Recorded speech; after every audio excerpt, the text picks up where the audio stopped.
Јајца ќе има. Производителите ќе ја почитуваат владината одлука за замрзнување на цените на максимални 9,8 денари. Иако вела дека поради високите трошоци, ова ќе ја доведе во прашање нивната профитабилност. Од најголемата живинарска фарма во Македонија Везе Шари, за Алфа објаснуваа дека дневно произведуваат нешто повеќе од 800.000 јајца и дека тоа е доволно за покривање на потребите на домашниот пазар. Објаснуваат дека само вишоците ќе се пласираат во странство каде исто така има голема побарувачка.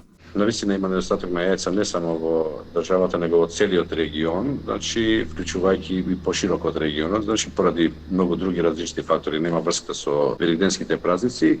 Да искористам прилика, иако е рано, значи, али ајде да честитам и рамазански празници и великденски празници на нашите граѓани. И мислам дека нема да имаме недостаток на конзумни јајца во овој период.